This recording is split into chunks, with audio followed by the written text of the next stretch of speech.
Ngayong araw ay ang huling biyernes ng banal na buwan ng Ramadan, isang buwan kung saan tayo ay pinagpala ng Allah Ta'ala upang makapag-ayuno at makapagsamba ng masigasig.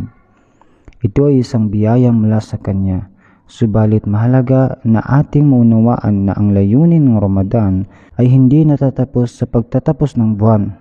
Hindi sapat na tayo ay maging masigasig sa pagsamba lamang sa Ramadan, kundi dapat nating ipagpapatuloy ang mga mabubuting gawain sa ating pang-araw-araw na buhay.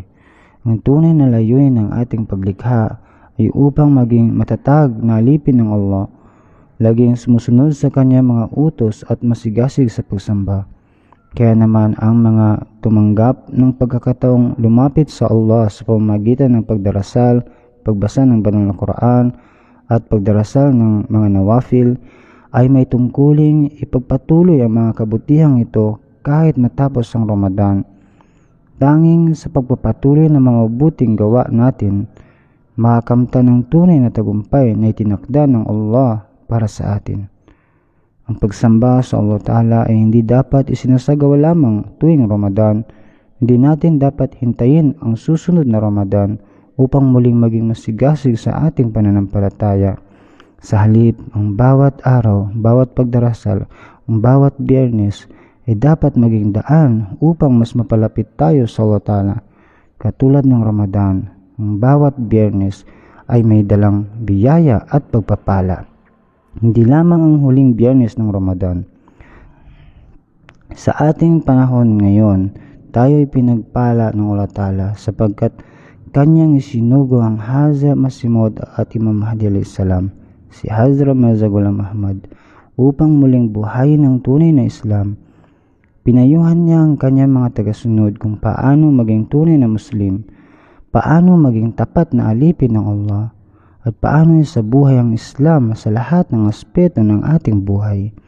Isa sa kanyang mahalagang babala ay ang pagsasabing, "Huwag umasa lamang sa pagiging bahagi ng aking jamaat, sapagkat kung hindi ninyo tunay na ipinamumuhay ang mga aral ng Islam, walang saysay ang inyong beat." Hindi sapat na ipahayag lamang ang ating paniniwala. Dapat nating itong isabuhay sa pamamagitan ng mabubuting gawa at matibay na pananampalataya. Ipinahayag ng Hazrat Masih Maud a.s. na ang pananampalataya ay hindi lamang nasa salita, kundi dapat itong makita sa ating mga kilos. Halimbawa, kung ang isang may sakit ay pumunta sa doktor, kumuha ng reseta, ngunit hindi ininom ang gamot, wala siyang mapapala. Gayon din kung tayo ay nagpapahayag ng pananampalataya, ngunit hindi sumusunod sa mga utos ng Allah Ta'ala, paano natin maasahan ang kanyang pagpapala? Isa sa kanyang mga turo ay ang pagbabasa ng kanyang aklat, Kashtino, na puno ng patnubay sa kung paano mamuhay bilang isang tunay na Muslim. Ang pagbasa nito ng paulit-ulit at ang pagsabuhay ng mga nakasaad dito ay makakatulong sa atin upang matamo ang tunay na layunin ng ating bayat. Ayon sa Quran, "Qad aflaha man zakkaha." Siya ay nagtagumpay na nagpakalinis ng kanyang sarili. Ipinapakita nito ang kalinisan ng espiritual na puso, ang susi sa tunay na tagumpay. Hindi sapat na tayo ay kabilang sa ummah ni Propeta Muhammad SAW kung hindi naman natin sinusunod ang kanyang mga turo.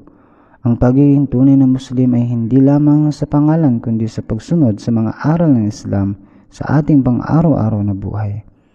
Tayo ay binalaan na ang buhay sa mundong ito ay puno ng pagsubok, maging ang mga propeta ng Allah ay dumaan sa matitinding hamon. Sa Makkah, ang banal na propeta SAW at ang kanyang mga kasamahan ay nagtiis ng matinding pagpapahirap sa loob ng 13 taon. Subalit sa kabila ng lahat, sila ay natiling matatag at mapagpasyensya, sabar, at sa huli, ang kanilang mga kaaway ay tuluyang naglaho. Sa ating panahon, maaaring maranasan natin ng iba't ibang pagsubok mula sa ating mga kaaway, ngunit huwag tayong matakot. Ang Allah Ta'ala ay may takdang plano para sa tagumpay ng jamaat na ito. Bagamat tayo ay kinakalaban at inaapi sa iba't ibang bahagi ng mundo, patuloy natin makikita ang paglago ng Jamaat at ang paglaganap ng tunay na Islam. Ang Allah Ta'ala ay may kapangyarihang pigilan ng mga masasamang tao, ngunit nais niyang subukin ang ating pananampalataya. Kung tayo ba ay manatiling matatag sa Kanya kahit sa gitna ng pagsubok. Kahit hindi lamang sa Ramadan tayo dapat magpakasigasig sa pagsamba, kundi sa buong buhay natin. Sinabi ng Allah Ta'ala sa Quran na ang mga matiisin, sila mga masabar, ay makakatanggap ng gantimpalang walang sukat. Walang ibang anyo ng pagsamba na may ganitong pangako mula sa Allah. Ang pagtitiis, pagsabar, at pananatili sa landas ng katotohanan ay may napakalaking halaga sa paningin ng Allah. Sa Jamaat, makakamit natin ang tagumpay sa pamamagitan ng pagtitiis, pagsabar, at pagsakripisyo, at pagsunod sa mga kautusan ng Allah Ta'ala. Kung patuloy tayong magpapakabanal at magpupunyagi sa paggawa ng mabuti, walang sinumang makakapigil sa ating pagunlad. Ang ating mga layunin at mga plano ay hindi mahahadlangan hanggat tayo ay tapat sa Allah Ta'ala. Ang tagumpay ay darating hindi dahil sa ating sariling kakayahan, kundi dahil sa tulong ng Allah Ta'ala. Kaya't ating tandaan na huwag mabuhay para lamang sa makamundong bagay, kundi dapat tayong tumuon sa Allah Ta'ala. Kapag tayo ay tapat sa Kanya, Siya ang magbibigay ng kaginhawaan sa ating mga buhay. Ang kasaysayan ay nagpakita na ang mga naunang Muslim ay dumaan ng matinding pagsubok. Maging ang mga kasamahan, mga sahabat ng Propeta Muhammad SAW ay minsan kinakailangan kumain ng dahon ng mga puno upang mabuhay.